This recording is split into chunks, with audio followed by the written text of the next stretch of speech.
मोदी, माननीय नरेंद्र मोदी का जब सरकार बना था भारत में, तो उन्होंने कहा था मैं हर साल 2 करोड़ युवाओं को रोजगार दूंगा।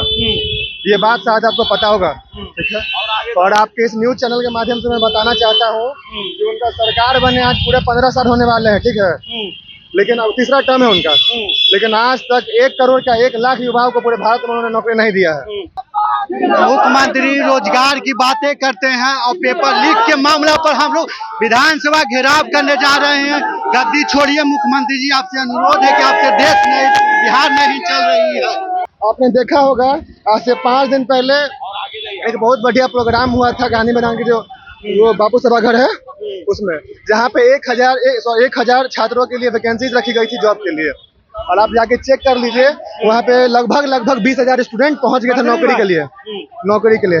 तो इससे आप क्या समझते हैं? इससे ये मतलब बिहार को समझ में आना चाहिए कि जो बेरोजगारी दर है बिहार में लगातार सिर्फ बढ़ने का काम कर रहा है और ये रुक नहीं रहा है। एनएसयू का जो है शीतकालीन सत्र चल रहा है विधानसभा का, उसके घेराव करने के लिए पहुंचे हैं। कार्यकर्ता लगातार घेराव कर रहे हैं।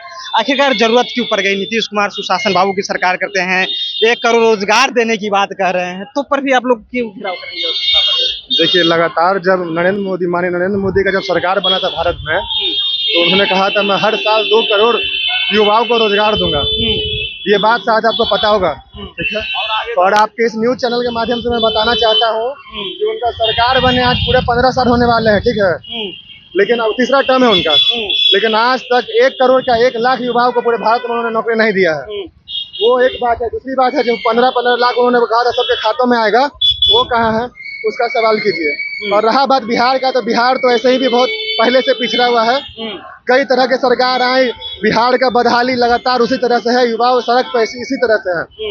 आपने देखा होगा आज से 5 दिन पहले एक बहुत बढ़िया प्रोग्राम हुआ था गांधी मैदान की, जो वो बापू सभाघर है उसमें, जहाँ पे 1000 छात्रों के लिए वैकेंसीज रखी गई थी जॉब के लिए। और आप जाके चेक कर लीजिए, वहाँ पे लगभग 20,000 स्टूडेंट पहुंच गए थे नौकरी के लिए। तो इससे आप क्या समझते हैं? इससे ये मतलब बिहार को समझ में आना चाहिए कि जो बेरोजगारी दर है बिहार में लगातार सिर्फ बढ़ने का काम कर रहा है और ये रुक नहीं रहा है। चलिए, बिहार में जो है लगातार बेरोजगारी दर जो है वो बढ़ रही है, रुकने का नहीं नाम ले रहा। देखिए नेताजी लोग हैं, काहेला प्रदर्शन कर रहे हैं। मुख्यमंत्री रोजगार की बातें करते हैं और पेपर लीक के मामला पर हम लोग विधानसभा घेराव करने जा रहे हैं। गद्दी छोड़िए मुख्यमंत्री जी, आपसे अनुरोध है कि आपके देश नहीं, बिहार नहीं चल रही है। देखिए, और भी कार्यकर्ता हैं, बातचीत करेंगे और कोशिश करेंगे ये जानने के लिए। कहाँ साहब हुआ? नवादा से। नवादा से? यस। काहेला? नीतीश कुमार पूरा शिक्षा को बर्बाद कर लिया है। हाँ, किस क्लास में पढ़ते हो? 5। इस बच्चे को भी अपनी पढ़ाई की चिंता है और बच्चे आज सड़क पर झंडा लेकर उतर चुके हैं। पूछिए मुख्यमंत्री से कि छोटा बच्चा क्यों सड़क पर उतरा है। बच्चे को भी अपनी पढ़ाई की चिंता है। छोटे बच्चे भी सड़कों पर अपने संघर्ष के लिए लड़ाई लड़ रहे हैं।